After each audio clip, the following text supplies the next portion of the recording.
கர்த்தருடைய பரிசுத்த நாமத்திற்கு சோஸ்திரம். இந்த வாய்ப்பை கொடுத்த தேவனுக்கும் அலபாந்தா நெட்வொர்க் நிலிஷாவுக்கும் நன்றி செலுத்துகிறேன். நம்ம சிலுவையின் பயணத்தை நோக்கி போகிறோம். இன்று 7வது நாட்களாக இருக்கிறது. இதிலிருந்து காலத்தில் 6 நாட்கள் தேவன் அழகாக கொடுத்திருக்கிறார். இந்த 7வது நாட்களில் நாங்கள் எடுத்துக்கொண்ட சங்கீதம் 47 வசனம் 1-9. இந்த வசனத்தை நம்ம கவனிக்கும் போது 3 காரியம் நான் உங்களோட பகிர்ந்து கொள்ள ஆசைப்படுகிறேன். முதல் காரியமாக, தேவன் இந்த உலகத்தின் ராஜாவாக இருக்கிறார். நம்ம ஒரு ராஜாவோட காரியம் நம்ம கவனித்திருக்கோம். ராஜா என்றால் ஒரு நாட்டிற்கு அவர் ஆளுகை செய்கிறார், அவர்களுடைய மக்களுடைய தேவைகளை சந்திக்கிறார், மக்களுடைய காரியங்களை பார்க்கிற ராஜாவாக இருக்கிறார். ஆனால் இந்த ராஜா, இந்த தேவன் உலகத்திற்கே ராஜாவாக இருக்கிறார். அவர் இந்த உலகத்தை ஆளுகிற தேவனாக இருக்கிறார். சங்கீதம் அழகாக அந்த வசனத்தை போற்றுகிறது. தேவன் இந்த உலகத்தின் ராஜாவாக இருக்கிறார். நம்ம எல்லாரும் நினைத்திருக்கிறது என்னவென்றால் அவர் இஸ்ரேலின் ராஜா மட்டும்தான். ஏனென்றால் நம்ம வசனத்தை எல்லாம் பார்ப்போம், இஸ்ரேல் பற்றி அதிகமாக போட்டிருக்கிறது. ஆனால் அவர் இஸ்ரேலின் ராஜா இல்லை, அவர் உலகத்துக்கு ராஜாவாக இருக்கிறார். அவர் எல்லாத்தையும் காண்கிற தேவனாக இருக்கிறார், காண்பிக்கிற தேவனாக இருக்கிறார். அவர் ஆளுகை நம் மத்தியில இருக்கிறது. அவர் ஆளுகை இல்லை என்றால் நம்மளுடைய கிறிஸ்துவ பயணம் ரொம்ப குறைவாக இருக்கும். நம்ம கிறிஸ்துவ பயணம் ரொம்ப பலன் இல்லாத காரியமாக இருக்கும். அந்த ராஜா இருக்கிறனாலதான் நம்மளோட கிறிஸ்துவ பயணங்கள் ரொம்ப சந்தோஷமாகவும் பலத்துடன் இருக்கிறது. 2வது காரியமாக, இந்த தேவனை நம்ம மகிழ்ச்சியோடு ஆராதிக்க வேண்டும். இன்று நம்முடைய வாழ்க்கையில் நம்ம ஆராதனை ரொம்ப முக்கியமாக இருக்கிறது என்று இந்த வசனத்தில், சங்கீதத்தில் 47:1 மற்றும் 6வது வசனம் நம்ம கவனித்தோம் என்றால், தேவனை கைகளை தட்டி கம்பீரமாக ஆராதிப்போம், பாடுவோம் அப்படின்ட்டு வசனத்துல போட்டிருக்கிறது. அதே போல நம்மளுடைய வாழ்க்கையில, சபைகளிலும் நம்மளுடைய தனிப்பட்ட வாழ்க்கையிலும் ஒவ்வொரு செல் குரூப் இந்த மாதிரி காரியங்களுக்கு நம்ம செல்லும் போது ஆராதனை நம்ம முக்கியத்துவத்தை கொடுக்கிறோம். இந்த வசனத்தில் படி ஆராதனை எவ்வளவு முக்கியமானது என்று சங்கீதக்காரன் போட்டிருக்கிறார். அந்த ஆராதனை நம்ம கைகளை தட்டி கம்பீரத்தோடு, சந்தோஷத்தோடு, அவரது முக்கியத்துவத்தை இந்த நேரத்தில் இந்த வசனத்தை நம்ம பார்க்க முடியும். ஏனென்றால் ஆராதனை, தேவனுக்கு நம்ம செலுத்துற ஆராதனை அவ்வளவு முக்கியமான இருக்கிறது. ஏனென்றால் தேவன் தான் நம்மளுடைய ஆராதனை நாயகன். நம்ம அவரை துதித்து ஆராதிக்கும் போது பல காரியங்கள், முக்கியமாக நம்மளுடைய இருக்கிற இருதயம் சாஃப்ட் ஆகும். அந்த ஒரு சந்தோஷத்தை, நிறைவை அந்த ஆராதனை மூலியமாக நம்ம பார்க்க முடியும்.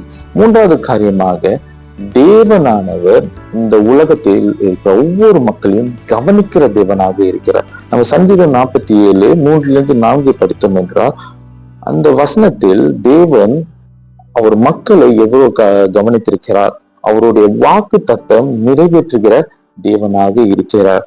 தேவனானவர் ஒரு வாக்கு கொடுத்தார்னா அதை நிறைவேற்றாம போக மாட்டார். அதே போல இந்த நேரத்திலும் அவர் வாக்கு கொடுக்கிறார். ஒவ்வொரு மக்களுக்கும் நான் இந்த தேவனாக இருக்கிறேன், நான் ராஜாவாக இருக்கிறேன், நான் செய்கிற காரியத்தை நான் வாக்கு கொடுக்கிறேன், அந்த வாக்கை நிறைவேற்றும்படி தேவன் இந்த வசனத்தில் சங்கீதக்காரன் போட்டிருக்கிறார். இந்த சங்கீதம் 47 நம்ம என்ன கற்றுக்கொள்ளணும் என்றால், தேவனானவர் இந்த உலகத்துக்கே ராஜா. அவர் ஆளுகை செய்யும் போது அவரை துதித்து பாடும்போது பல காரியங்கள் நடக்கும், பல காரியங்கள் பண்ணுவார். மற்றுமாக இந்த லெந்து காலத்தில் நம்ம நிறைய ஜெபத்திலே இருப்போம், நிறைய வசனத்தில் இருப்போம். முக்கியமாக இந்த லெந்து காலத்தில் நான் உங்களை உற்சாகப்படுத்துகிறேன், நம்ம ஆராதனையிலும் இருப்போம். ஏனென்றால் தேவன் ஆராதனைக்குரிய தேவன் ஆராதனை நாயகனாக இருக்கிறார். சொன்னபடியே தேவன் ஆராதனை ஏற்றுக்கொள்ளுகிற தேவனாக இருக்கிறார். இந்த காணொலியில் நான் உங்களை உற்சாகப்படுத்துகிறேன். கையில தட்டி கம்பீரத்தோடு சேர்ந்து உற்சாகத்தோடு உங்க தனிப்பட்ட வாழ்க்கையிலும் சரி, உங்க தனிப்பட்ட நேரங்களிலும் சரி, உங்கள் குடும்ப காரியங்களும் சரி, உற்சாகத்தோடு கம்பீரமாய் தேவனை ஆராதிப்போம். கர்த்தர் ராஜாவாக இருக்கிறார். கர்த்தர் உங்களை ஆசீர்வதிப்பார். நம்ம எல்லாம் கண்களை மூடுவோமாக. கண்களை மூடி தேவனை பார்ப்போம். தேவன் நிறைய காரியங்கள் செய்திருக்கிறார். இந்த சங்கீதம் 47 தேவன் நமக்கு அழகாக கொடுத்திருக்கிறார். தேவன் இந்த உலகத்துக்கு ராஜாவாக இருக்கிறார். ஹல்லேலூயா, ஆமென், ஆமென். இயேசு ஒருவரே தேவன், இந்த பூமி அனைத்துக்கும் ராஜா.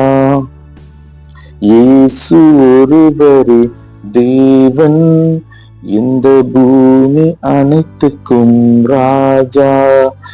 அவரே ராஜா, அவரே ராஜா, அவரே ராஜா, அவரே ராஜா. இயேசு ஒருவரே தேவன், இந்த பூமி அனைத்துக்கும் ராஜா. ஆமாண்டவரே, தேவனே, நீர் ஒருவரே எங்களுக்கு தேவனாக இருக்கிறார்கள். இந்த பூமி அனைத்துக்கும் ராஜாவாக இருக்கிறார்கள். தேவனே, நீர் ஆராதனைக்குரிய தேவன், நீர் ஆராதனை நாயகனாக இருக்கிறார்கள்.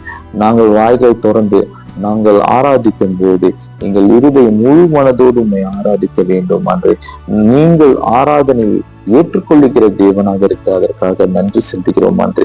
தேவனே, இந்த காணொலியை பார்த்துட்டு இருக்கிற ஒவ்வொருவரையும் ஆசீர்வதியும் தேவனே.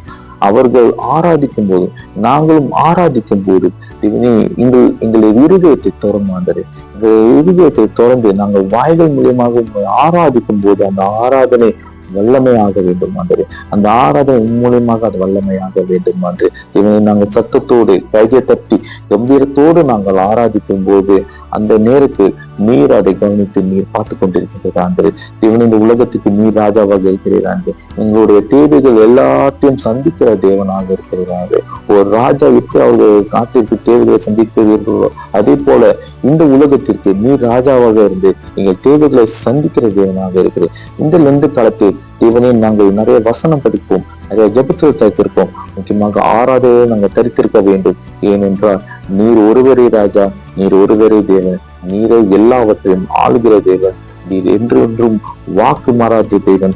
உம்முடைய வாக்குகள் என்றென்றும் நிறைவேறத்தக்கதான வாக்காக இருக்கும் என்று நீர் பலப்படுத்தி நீர் ஆசீர்வதிப்பு, நீரே எல்லாத்தையும் பாதுகாத்துக் கொள்ளும்.